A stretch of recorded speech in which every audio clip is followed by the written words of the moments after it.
Journey में which was very shocking. मैंने उससे पूछा कि आपको क्या प्रॉब्लम है, तो he is not able to speak because उसके मुंह में पानी था बहुत सारा। Malhygiene can lead to diabetes, other heart diseases, etc. या etc. There are bacteria in your gums, अगर हम उसे इग्नोर करते हैं that can lead to periodontitis. Bacteria हमारे हार्ट को, हमारी किडनी को, हमारे लिवर को, इवन हमारे ब्रेन को अफेक्ट करते हैं। Welcome to Health Collective Forum, where science meets self-care and every conversation brings you closer to your best self. Let's join Dr. Vishal Jain, a visionary dentist, reshaping how we think about oral and overall health. Doctor, let's start with something very basic but very confusing. कि toothpaste में नमक होना ज़रूरी है या नहीं है?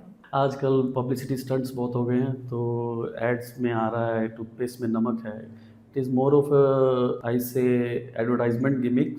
अगर टूथपेस्ट में नमक कुछ हद तक बेनिफिशियल भी है because it is a natural antibacterial property, but it is not necessary कि नमक होना ही चाहिए। नमक होगा तो हमें थोड़ी बहुत एडवांटेज मिलेगी, but instead the other component जैसे फ्लोराइड हो गया, ह्यूमेक्टेंट हो गया, फ्लेवरिंग एजेंट हो गया, बाइंडर हो गया, ये सब होने मैंडेटरी है, बट सॉल्ट होना मैंडेटरी नहीं है। तो ये नमक होना ऐसे बोलते हैं, क्या ये वाइटनिंग में हेल्प करता है? नहीं, व्हाइटनिंग में हेल्प नहीं करता। व्हाइटनिंग बेसिकली जो दांतों की होती है वो ब्लीचिंग से होती है। कुछ केमिकल्स ऐसे होते हैं जो कि हम टूथपेस्ट में स्पेसिफिकली डालते हैं, जैसे हाइड्रोजन पेरोक्साइड हो गया, जो ब्लीचिंग करते हैं।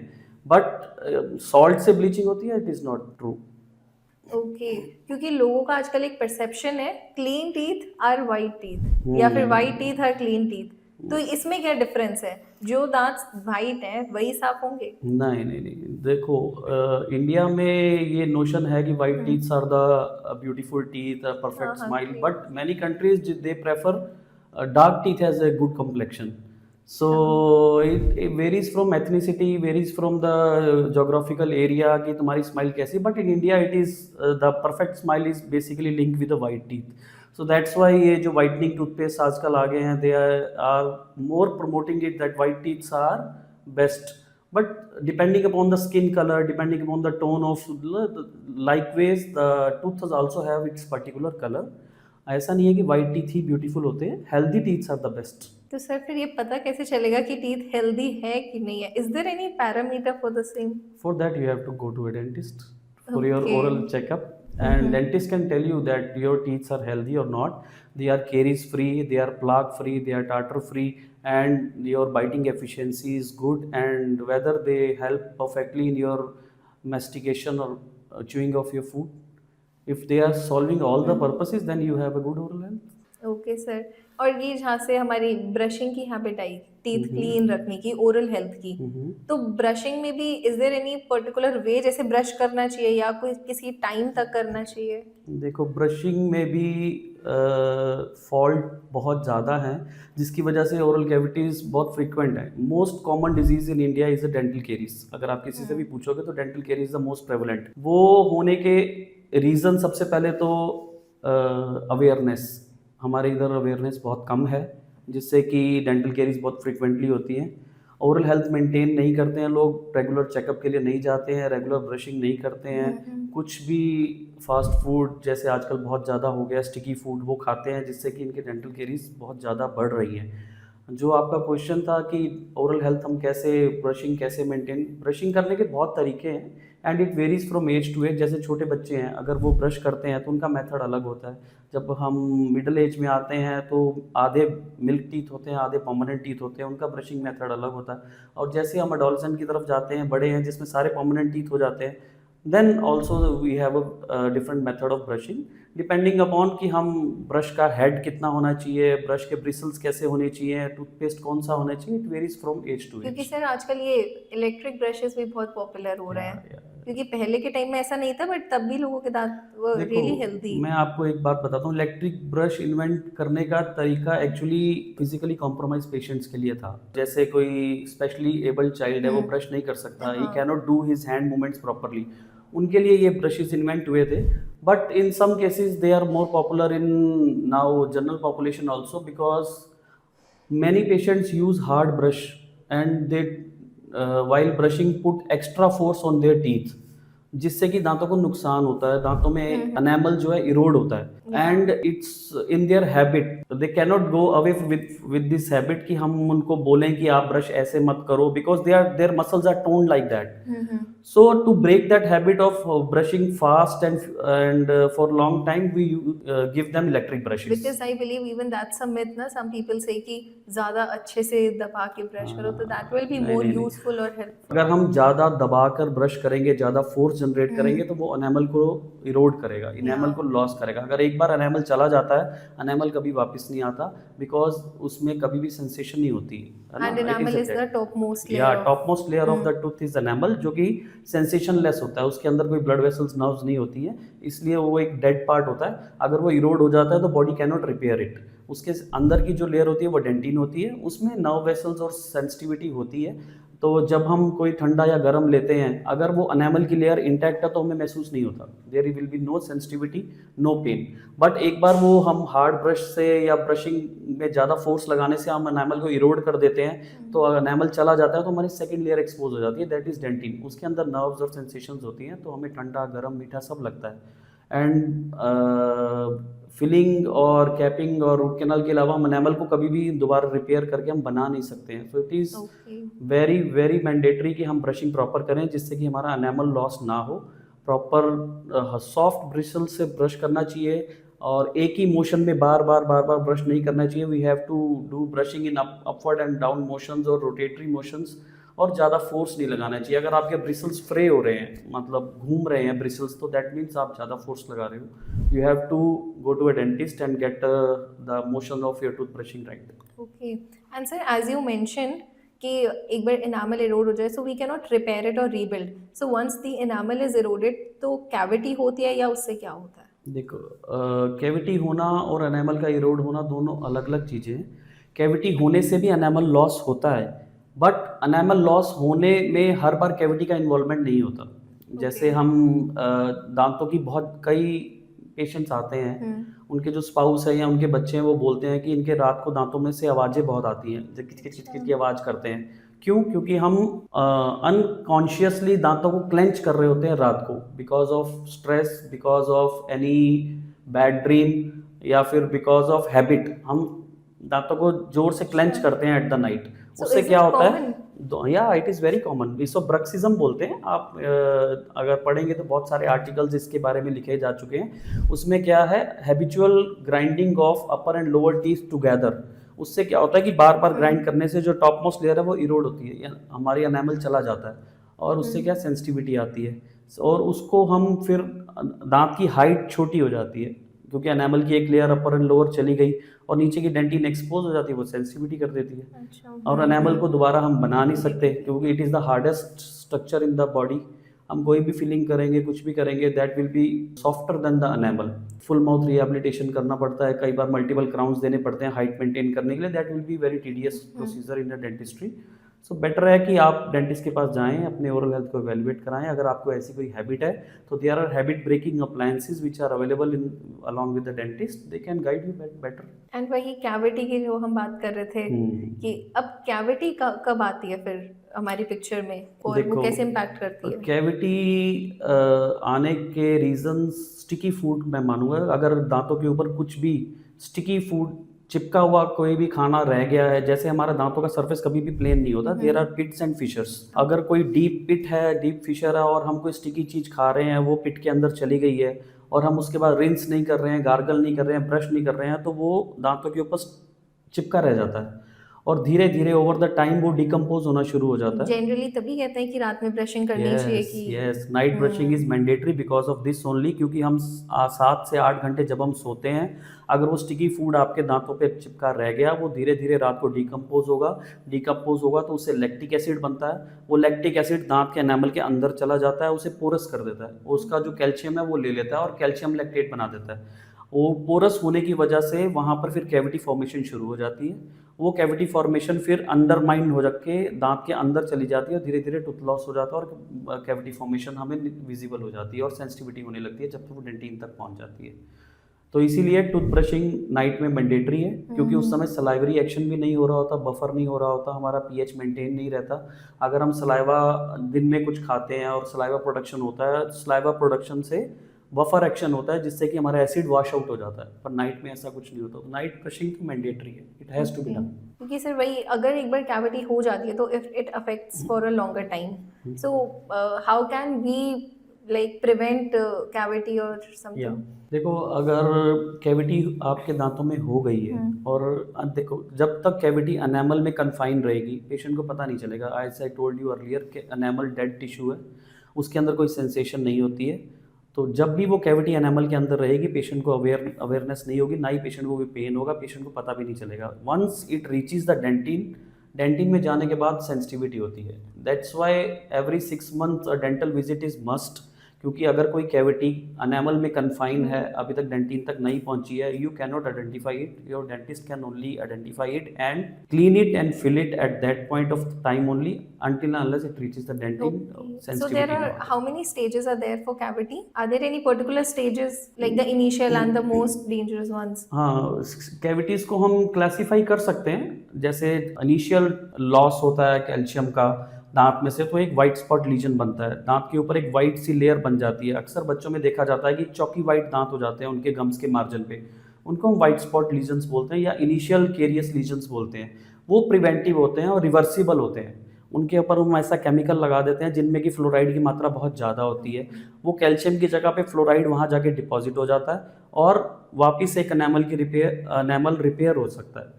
But once that white spot lesion is neglected, वो फुल फॉर्म कैविटी में कन्वर्ट हो जाता है और वहाँ से फिर एनामल का लॉस होना शुरू हो जाता है। तो फिर हमें रिपेरेटिव स्टेज की तरफ जाना पड़ता है। वहाँ पर हम फिलिंग करते हैं या फिर क्राउन देते हैं या फिर हम उसको एज पर द स्टेज हम उसको ट्रीट करते हैं, ठीक है। And once cavity progresses further, वो डेंटिन में चली जाती है। डेंटिन जो है सॉफ्टर पार्ट ऑफ टूथ होता है एज कम्पेयर टू एनामल, तो वहाँ पर कैविटी बहुत तेज़ी से फैलती है as compare to enamel. Enamel dense होता है, कैविटी धीरे धीरे प्रोग्रेस Thick करती भी है होता है तो। और जैसे डेंटिन में पहुँचती है उसकी स्प्रेड होने की जो टेंडेंसी है वो इंक्रीज हो जाती है। तो सेंसिटिविटी होने लगती है, पेन होने लगता है, रेफर्ड पेन होने लगता है, कान में ईयर तक जाने लगता है। तो फिर आप डेंटिस्ट के पास जाते हो तो dentist as per your stage उसको या तो फिल करेगा या डिसेंसिटिव एजेंट अप्लाई करेगा या फिर इफ़ नेसेसरी पल्प तक चली गई है, थर्ड लेयर तक चली गई है वो, तो फिर रूट कैनाल करने की ज़रूरत पड़ती है। तो सर ये रूट कैनाल फिर एकदम लास्ट स्टेज में आता है when you are ignoring the cavity for a Yes. Very long period of time. अगर बट हमारी people are generally scared of root canal, so what is it exactly? जैसे कि मैंने स्टेजेस बताई, initial cavity, then moderate cavity, then severe cavity. हम root canal generally severe carious lesions में किया जाता है जिसमें कि जो हमारा डिके है एनामल डेंटिन को क्रॉस करके हमारी थर्ड लेयर जो पल्प है, पल्प में चला जाता है। थर्ड लेयर जो पल्प होती है उसके अंदर नर्व्स होती हैं और ब्लड वेसल्स होती हैं। अगर हम बॉडी में किसी भी नर्व को डिस्टर्ब करेंगे तो वो ब्रेन से कनेक्टेड होती है, वो शार्प शूटिंग पेन करेगी आपको। और अगर हमारा डिके पल्प तक चला गया है तो हम कुछ भी ठंडा गर्म मीठा लेंगे तो वो सेंसेशन पूरा पल्प तक जाएगा, नर्व तक जाएगा और वो सीवियर पेन करेगा जो कि रेफर्ड होगी। ईयर में जा सकती है, फोरहेड में जा सकती है, नेक में जा सकती है, because there is a single nerve जो कि इन सबको सप्लाई करती है। उसका कोई भी पार्ट डिस्टर्ब होगा तो वो पेन नर्व में चला जाएगा एंड ऐसे स्टेजेस में फिर हमें रूट कैनाल करना पड़ता है। इसीलिए प्रिवेंशन इज़ बेस्ट। अगर हम अर्ली स्टेजेस पे चले जाते हैं तो रूट कैनाल करने की ज़रूरत नहीं पड़ती है। अगर हम उसे एनामल में रिस्टोर कर देते हैं तो सेंसिटिविटी भी नहीं होगी। अगर मान लो सेंसिटिविटी हो गई और डेंटिन पर ही हमने उसे रिस्टोर कर दिया तो रूट कैनाल की ज़रूरत नहीं पड़ेगी। But still if you neglected तो फिर रूट कैनाल करना और पड़ेगा। सर आपने ऐसा कोई केस देखा हो अपनी जर्नी में which was very shocking, like related to root canal और cavity, which you wanted to share? हाँ, ऐसे केसेस आते हैं।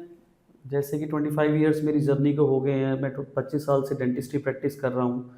कई बार वियर्ड केसेस आते हैं। जैसे एक केस आया था, पेशेंट आया मेरे पास, उसने अपने मुंह में पानी को होल्ड कर रखा था। मैंने उससे पूछा कि आपको क्या प्रॉब्लम है, तो he is not able to speak because उसके मुंह में पानी था बहुत सारा। डेंटल चेयर पे बिठाया, उसने स्पिट किया, उसके बाद उसने मुझे बताया कि डॉक्टर साहब मुझे बहुत पेन हो रहा है, बहुत पेन हो रहा है। वो सिर्फ इतना ही कह पाया, उसको शार्प शूटिंग पेन शुरू हो गया एंड अगेन उसने पानी का सिप लिया और उसका पेन चला गया। So why was it happening? Is there any science behind it? That water was actually दांत को नम कर रहा था और उसको नर्व्स को सूद कर रहा था। दैट्स वाई उसको बार बार पानी को होल्ड करना पड़ रहा था। देखो, मैंने आज जैसे ही अभी समझाया कि जब हम नर्व को टच करेंगे तो सिवियर शार्प शूटिंग पेन होगा जो रेफर्ड होगा। वो नर्व उसकी उस वाटर रिटेंशन से सूद हो रही थी, इसी वजह से वो अपने लगातार पूरी रात वो अपने मुंह में पानी को लेके बैठा रहा और सुबह 10 बजे जैसे मेरा क्लिनिक खुला immediately he visited my clinic. तो ऐसे केसेस में रूट कैनाल करना पड़ता है, तो immediately I came to know कि भाई रूट कैनाल होगा, तो we had given the anaesthesia and started with the root canal. After that he is fine. Oh wow, that's great, but that's so unusual, like Yeah, holding it water is for a little for so unusual. long. And sir, like if we talk about other treatment like braces, Mhm. तो उस पे आपकी क्या take है? Because आजकल बहुत सारे बच्चों को देखा होगा, they all are getting braces done. Braces is getting very common nowadays because the younger population is very conscious about their looks. Right. ठीक है, पहले ब्यूटी जो थी वो क्वर्की स्माइल्स में थी, अब जो है लीनियर स्माइल ज़्यादा, जैसे सेलिब्रिटीज़ वगैरह ज़्यादा अपने अलाइन टीथ शो ऑफ करते हैं, तो आजकल वो ट्रेंड में है। तो ब्रेसिस ट्रीटमेंट नॉर्मली शुरू होता है 13 प्लस से, बट ऐसा नहीं है कि हम ब्रेसिस को सिर्फ 13 प्लस में ही शुरू कर सकते हैं। ब्रेसिस हम 9 ईयर्स से भी शुरू कर सकते हैं, depending upon the stage of the malocclusion. Mix dentition में भी आजकल हम कुछ प्रिवेंटिव ट्रीटमेंट्स शुरू कर कर हम ब्रेसिस पे आगे जा सकते हैं। Depending upon the stage of the malocclusion, we decided that whether the treatment has to be started at the 9 year of age or 13 years of age.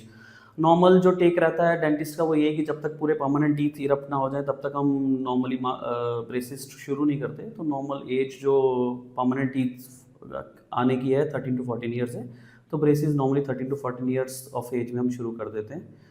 And it's a bit longer procedure. It takes 10 to 12 months, sometimes 15 months or 2 years also, depending upon the alignment of the teeth. But braces is not the only treatment जिससे कि malocclusion ठीक होता है. There are newer technologies coming with the help of AI. We are using now aligners or Invisalign aligner, जिससे कि हम malocclusion को ठीक कर सकते हैं. Aligners have a little bit advantage that उसमें कि हम अपनी फ्यूचर स्माइल को पहले ही देख सकते हैं। The AI can correct your smile and show you कि टूथ मूवमेंट कैसी होगी और फाइनल स्माइल कैसे आएगी। तो so we can show the future smile of to the patient. अगर पेशेंट को स्माइल ठीक लगती है then we can go ahead with the procedure and there are particular sets of aligners जो हमें बनाने पड़ते हैं। Some time 8 sets, some time 12 sets, some time 20 sets of aligners बनते हैं और धीरे धीरे टूथ की मूवमेंट करते हैं एंड फाइनल स्टेज जो हमने पेशेंट को पहले दिखाई होती है and we end up landing on to that. And sir, as you mention कि people are getting braces done because of their looks, so looks पे ज्यादा फोकस रहता है या फिर it helps them for the like better tooth movement, better chewing experience? और looks तो definitely matter करती हैं because what the patient want is definitely a beautiful smile. But जब हम ट्रीटमेंट प्लान करते हैं we don't go by the looks only. We have to see the patient की mastication, chewing capacity भी ठीक होनी चाहिए, जो अलाइनमेंट ऑफ टीथ है वो भी ठीक होने चाहिए, टूथ टू टूथ रिलेशन भी ठीक होना चाहिए, there should not be any gaps, there should not be extra forces on a particular tooth. Patient की एक्सपेक्टेशन के साथ साथ हम उसकी फंक्शनैलिटी को भी अपने ध्यान में रखते हैं। तो फ्यूचर में जो च्यूइंग है, मेस्टिकेशन है प्रॉपर हो, तो वो सब फैक्टर्स इंक्लूड किए जाते हैं इन प्लानिंग। और सर, आपने एज भी मेंशन की कि 9 to 13 स्टार्ट कर सकते हैं, लेकिन एक एंड एज भी होगी कि उसके बाद यू कैनॉट यूज ब्रेसेस और पुट ब्रेसेस ऑन। ये एक बहुत अच्छा क्वेश्चन है। जनरली मिथ है कि एडल्ट में हम ब्रेसेस नहीं करवा सकते हैं, बट ऐसा कुछ नहीं है।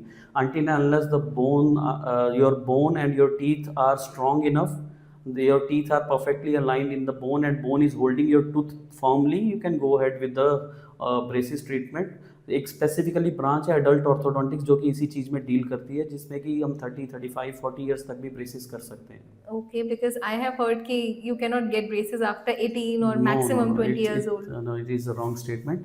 एंड इवन जो सेलिब्रिटीज़ हैं एंड जो मार्केटिंग के लोग हैं, they are getting into aligners for the correction of their teeth. If aligners can be done, the braces can also be done. या सर, एक और चीज़ थी, लोगों को ब्रेसेस की बता देते हैं doctors, but they don't tell you what you have to do when your braces are removed. देखो, ब्रेसेस में हम क्या करते हैं, टूथ की पोजीशन चेंज करते हैं। एक पर्टिकुलर पोजीशन से टूथ को उठा के एक न्यू पोजीशन पे लेके आते हैं। दांत के चारों तरफ एक पेरिडोंटल फाइबर्स होते हैं जो कि टूथ को और बोन को कनेक्ट करते हैं। Those are elastic fibres. जब हम किसी दांत को पुल करते हैं तो कुछ फाइबर्स पे कंप्रेशन फोर्स लगता है, कुछ पे इलास्टिक फोर्स लगता है, इलोंगेशन फोर्स लगता है। तो जब हम उसे एक दांत से खींच के दूसरी तरफ लेके आते हैं तो उसके चारों तरफ की जो बोन है वो रीमॉडलिंग पे जाती है। जहाँ हम प्रेशर ज़्यादा लगाते हैं वहाँ बोन रिजॉर्प्शन होता है, जहाँ हम प्रेशर कम लगाते हैं वहाँ पर बोन फॉर्मेशन होता है। बट ये बोन रीमॉडलिंग का जो प्रोसेस है it is very slow, it takes 6 months to 1 year to form a new bone around a new position of the teeth. So always जब हम ब्रेसेस रिमूव करते हैं tooth tend to go to their back position because the fibres are stretch, है ना। अगर हम किसी elastic को स्ट्रेच करेंगे तो ये tend to go to its वापस जाएगा। तो same is with the periodontal fibre, but वो अपनी जगह पर फॉर्म हो जाता है within the period of 6 months to 1 year। तो इसीलिए आफ्टर ब्रेसेस हमें एक रिटेनर्स पहनने पड़ते हैं। वो रिटेनर्स भी दो तरह के होते हैं, एक फिक्स्ड रिटेनर्स होते हैं, एक रिमूवेबल रिटेनर्स होते हैं। जो फिक्स्ड रिटेनर्स होते हैं उसमें हम दांतों को बाइंड कर देते हैं अंदर की तरफ से और एक वायर और कॉम्पोजिट से, जिससे कि वो दांत अपनी पोजीशन से हिलता नहीं है।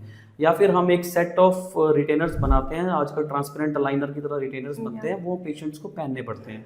15 आवर्स मैंडेटरी है 6 months के लिए, उसके बाद 2 years तक हम बोलते हैं ओवरनाइट हमें उसे पहनना पड़ता है, जिससे कि टूथ उसी पोजीशन पे फर्म हो जाता है।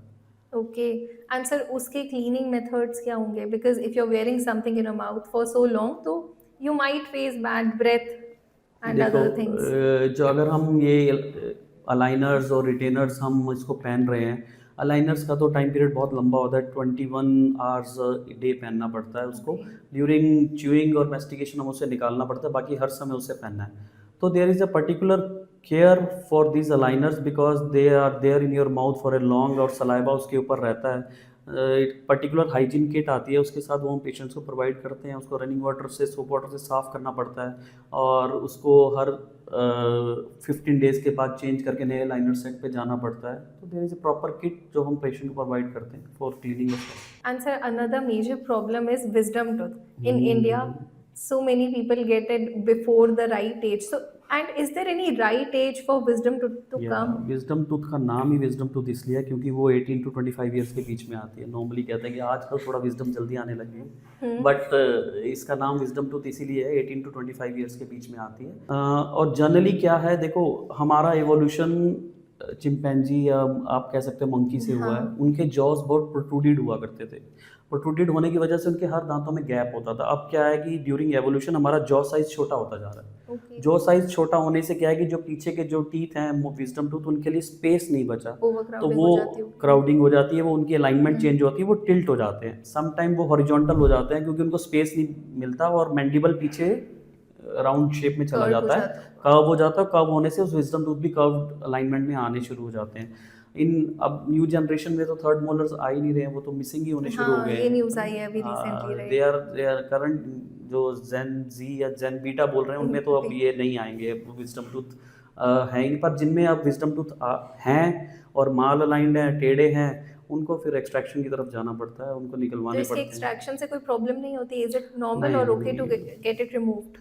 देखो इसमें प्रॉब्लम सिर्फ ये होती है अगर वो प्रॉपर पोजीशन पे नहीं है और पेशेंट को वो पता नहीं है, तो जब वो इरप्ट करने की कोशिश करता है वो आगे वाले टूथ को फोर्स देता है, इरप्शन फोर्स देता है, जो कि वो पूरे जॉ में ट्रैवल करती है। कई बार क्या होता है कि थोड़ा सा टूथ इरप्ट कर जाता है और वहाँ पर एक पॉकेट बन जाती है, वहाँ फूड लॉजमेंट होता है जिससे कि वो डिके हो जाता है। डिके होने से वो अननोटिस रहता है क्योंकि इरप्ट नहीं है, बट थोड़ा सा इरप्टेड है। और जब हम एक्सरेज करते हैं, ओपीजी करते हैं, फुल माउथ एक्सरे करते हैं, तो उसमें हमें विजिबल होता है, बट वो उस समय इतना डैमेज हो चुका होता है कि हमें उसे एक्सट्रैक्ट करना पड़ता है। और extraction is surgical procedure because it is totally inside the bone. तो माइल्ड डिस्कम्फर्ट 1-2 दिन का रहता है, उसके बाद it is all fine. And sir, there is one more fact or a myth like oral health can affect your overall health. It is very much true. Oral health definitely अच्छी तभी मानी जाएगी जब आपकी ओवरऑल हेल्थ अच्छी है। अगर हमारी ओरल हेल्थ ही अच्छी नहीं है, हमारा जो खाना जो हम खा रहे हैं वो हमारी बॉडी में, हमारी डाइजेशन में जा रहा है, सबसे पहले वो ओरल कैविटी में से होके जा रहा है। अगर ओरल कैविटी में ही आपके बैक्टीरिया हैं तो डेफिनेटली वो ट्रैवल करके आपके गट में जाएंगे, आपकी गट हेल्थ ख़राब होगी। और मान लो आपका जॉ पोस्चर अच्छा नहीं है, मान लो आपके जो लोअर टीथ और अपर टीथ आपस में माल अलाइंड है, मिलते नहीं हैं, और आप जब बाइट करते हो तो आपको टेम्पोरोमैंडिबल जॉइंट पे पेन होता है। वो पेन आपका नेक में जा सकता है, हेड में जा सकता है, शोल्डर में जा सकता है, आपकी पोजीशनिंग ठीक नहीं है। तो ओरल हेल्थ ठीक होना इट्स मैंडेटरी। अगर एंड एक और क्वेश्चन था इसी के साथ ही कि मैल hygiene can lead to diabetes, other heart diseases etcetera या एटसेट्रा। देखो हमारे गम्स में जो डिजीज़ होती है उसका नाम जिंजिवाइटिस होता है। Gingivitis means there are bacteria in your gums. अगर हम उसे इग्नोर करते हैं that can lead to periodontitis. Periodontitis में क्या होता है, जो हमारी गम हेल्थ है वो अफेक्ट होती है, उसके साथ साथ जो उसके अंडरलाइन बोन होती है, बोन भी रिजॉल्व होती है, बोन में भी वो इन्फेक्शन चला जाता है। तो वो बैक्टीरिया हमारे ब्लड स्ट्रीम में चले जाते एंटर हैं करता थ्रू है। ब्लीडिंग गम्स, और वो बैक्टीरिया हमारे हार्ट को, हमारी किडनी को, हमारे लिवर को, इवन हमारे ब्रेन को अफेक्ट करते हैं। एक पर्टिकुलर टर्म है बैक्टीरियल एंडोकार्डाइटिस। वो सिर्फ और सिर्फ हमारे जो गम्स के बैक्टीरिया है वो ट्रैवल होकर जब हार्ट में जाकर अफेक्ट करते हैं, वो हार्ट अटैक भी कर सकते हैं। उस टर्म को हम बैक्टीरियल एंडोकार्डाइटिस बोलते हैं। That can very much happen from your bad oral health. तो हमारी ओरल हेल्थ अच्छी होना बहुत ज़रूरी है to prevent all this systemic diseases. And sir इसको बस प्रिवेंट करने के लिए डेंटिस्ट के पास ही जाना चाहिए, और कितने टाइम में विजिट करना चाहिए? देखो मैं आपको गाइड करता हूँ, जैसे कि ओरल हेल्थ हमारी ठीक रहे उसमें हम रेगुलर 2 टाइम ब्रशिंग करें, एक मॉर्निंग में और एक बिफोर स्लीपिंग, मैंडेटरी है।